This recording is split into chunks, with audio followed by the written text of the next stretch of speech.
All right everyone, welcome back to channel, welcome back to another vlog. आज का जो हमारा व्लॉग होने वाला है वो होने वाला है GT 650 के लिए। आज मैं आपको इसका अपना ओनरशिप एक्सपीरियंस देने वाला हूँ, क्योंकि मैं इसे लगभग 4 महीने से ऑन कर रहा हूँ। तो इसमें मुझे क्या क्या दिक्कतें हैं इस गाड़ी से, मतलब और क्या क्या अच्छाइयाँ हैं इस गाड़ी की, सो वो मैं आप लोगों से आज डिस्कस करने वाला हूँ। सो सबसे पहले हम स्टार्ट करेंगे इसके देखो इंजन से। इंजन इसका बहुत ही ज़्यादा रिफाइंड है, क्योंकि इसमें आपको मिलता है 649 सीसी का पैरेलल ट्विन इंजन और इसका फायरिंग ऑर्डर है 270 डिग्री। तो जो साउंड आती है वो भी बहुत ज़बरदस्त आती है।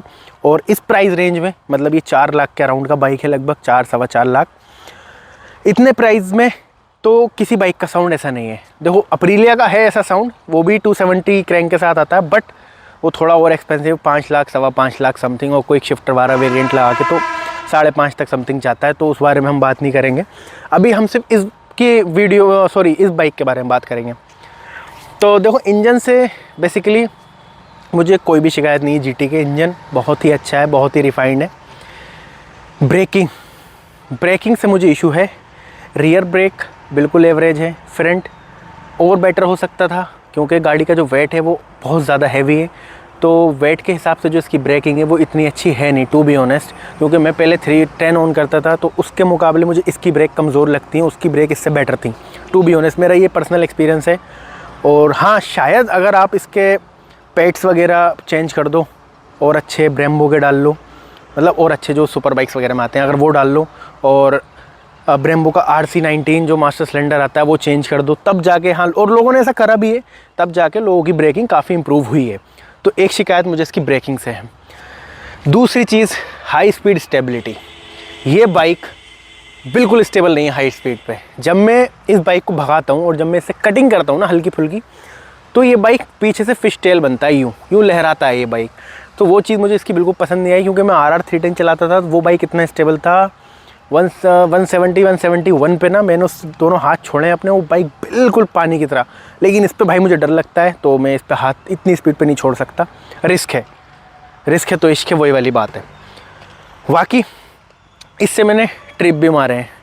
तो ट्रिप मैंने अभी मारा था रिसेंटली जयपुर का, लगभग अप एंड डाउन मेरी 1200 किलोमीटर की राइड थी। तो कंफर्टेबल बिल्कुल नहीं है। एक तो पोस्चर अच्छा नहीं है, दूसरी चीज़ ये क्योंकि कैफ़े रेसर है, तो पोस्चर से शायद मैं इतनी शिकायत ना करूं, क्योंकि कैफ़े रेसर्स का पोस्चर बेसिकली ऐसा ही होता है। लेकिन सबसे ज़्यादा शिकायत मुझे इसकी सीट से है। भाई सीट इतनी पतली है, यहाँ से आप देख सकते हो, मैं पीछे होकर बैठता हूँ तो ज़्यादा आगे को एग्रेसिव होना पड़ता है। सो जो ट्रायंगल है ना बाइक का, बेसिकली वो ट्रायंगल मुझे इतना पसंद नहीं आया। रॉयल एनफील्ड ने पता नहीं कैसा ही बाइक का जो ट्रायंगल बनाया है ना, ये बिल्कुल सही नहीं बनाया। पिलियन सीट भी बिल्कुल एवरेज है। पिलियन सीट यहाँ से पीछे को फॉल करती है, तो पिलियन बैठता है तो वो थोड़ा पीछे होके बैठता है, उसे भी कंफर्ट की दिक्कत है। बाकी लुक 10 on 10 है, लुक बहुत अच्छा है बाइक का। और क्लच भी अच्छा है, लाइटर साइड पे है। टायर्स वगैरह अब तो अच्छे देने लगी कंपनी, वर्डस्टीन के टायर्स आते हैं इसमें। बाकी अगर आप लॉन्ग टूर करते हो तो एक दिक्कत आपको हो सकती है, जस्ट इन केस अगर आपके स्पोक्स व्हील्स हैं, सो इनमें अगर पंचर हो गया तो भाई ये 2.25 क्विंटल की बाइक है, इसे खींचोगे आप, समझ रहे हो मेरी बात।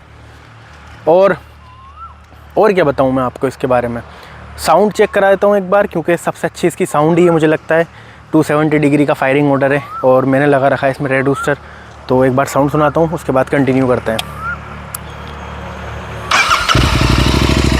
अभी आइडल है।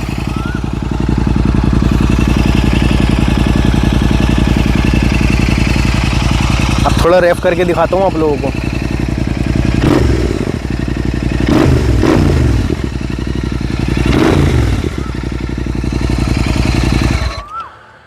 अभी देखो इस चीज़ की गारंटी नहीं है कि माइक कैसा कैप्चर कर रहा है ऑडियो। बेसिकली माइक इतना अच्छा कैप्चर कर नहीं पाता जो आप रियल में सुनते हो, तो रियल में का 10 out of 10 है।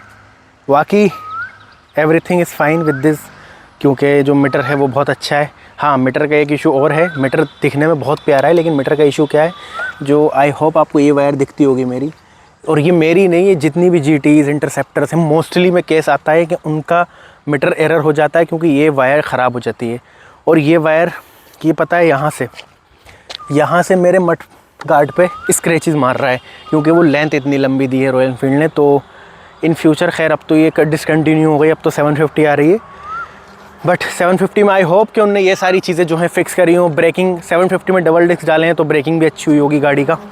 बाकी रियर सस्पेंशन एवरेज है, अच्छा सस्पेंशन भी मतलब हार्ड साइड पे ही है। अच्छा हार्ड साइड पे रखने का एक रीज़न भी हो सकता है क्योंकि गाड़ी को थोड़ा सा स्टेबल बनाना ही था ना उन्हें, सॉफ्ट सस्पेंशन दे देते तो राइड क्वालिटी और ज़्यादा बेकार हो सकती थी GT की। बाकी अभी आप इतने पैसे लगा रहे हो तो क्या आपको ये लेनी चाहिए, ये क्वेश्चन हर बंदे को उसमें आता है। तो टू बी ऑनेस्ट हाँ बिल्कुल ले सकते हो, अच्छा बाइक है। आप थोड़ी बहुत खामियाँ कमियाँ अच्छाइयाँ बुराइयाँ सब में होती हैं देखो, तो ये बाइक आप डेफिनेटली इस प्राइस पे ले सकते हो। बट हाँ अगर आपको एक चाहिए कि आपको गाड़ी भगानी ज़्यादा है, ट्रैक पे भी आप, ऐसा नहीं है कि ट्रैक पे नहीं जा सकती है, लेकिन वो फील आपको नहीं देगी। अगर आपको ट्रैक करना है तो अप्रीलिया इज़ फार बेटर ऑप्शन। और स्पेशली अगर आप न्यू बाइक लेने जा रहे हो तो मैं कहूँगा कि इसे कंसिडर मत करो। एक बार अपनी ज़रूरत देखो पहले, तुम्हारी क्या ज़रूरत है, क्या तुम ट्रिप्स करते हो, क्या तुम ट्रैक्स करते हो, क्या तुम रेस करते हो, क्या चीज़ तुम करते हो, पहले उसका पर्पस जानो। क्या तुम्हें ट्रैवल ज़्यादा करना है बाइक पे, तो ट्रैवल करना है तो एडवेंचर पे जा सकते हो। अगर एडवेंचर नहीं भी लेनी है ना तो Duke 390, Dominar 400, BMW G310R naked वाली जो है, और काफ़ी सारी बाइक्स हैं नेकेड भी जो अच्छी हैं और मार्केट में कम बिकती हैं। और ड्यूक तो बहुत ही ज़बरदस्त फैंटास्टिक मशीन है एकदम, ट्रैक भी कर सकते हो, ट्रैवल भी कर सकते हो तो लद्दाख उससे मुझे लगता है तुम एक दिन में मार सकते हो, इतना कंफर्टेबल बाइक है और इतना पावरफुल बाइक है। सो या डेट्स इट, मुझे अभी तो इतना ही कहना है इस बाइक के बारे में। और कुछ खामियां मैंने ऐसे देखा नहीं है। हीटिंग का इशू मैं इसलिए नहीं बोलूँगा क्योंकि देखो 650 सीसी का इंजन है, लिक्विड कूल्ड है नहीं, सिंपल ऑयल कूल्ड इंजन दिया है रॉयल एनफील्ड ने, तो हीट तो देखो होता है। और फिर बड़ा इंजन है तो हीट से मुझे दिक्कत नहीं है बेसिकली।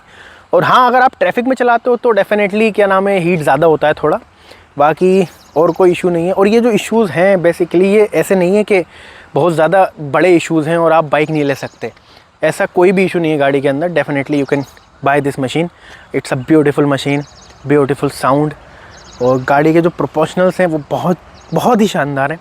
अभी ये आप बाइक ऐसे देख रहे हो ना, मैं एक सेम बाइक इसकी तरह लगाता हूँ जो कि है ट्रायम्फ का थ्रक्स्टन, वो देखो एक बार, तो बिल्कुल देख रहे हो ना, सेम बाइक ऑलमोस्ट दिख रहा है। सो अभी यही था, बाकी see you soon in the next one, till then ride hard, ride safe, stay safe, enjoy. मिलता हूँ आपसे किसी और नेक्स्ट व्लॉग में।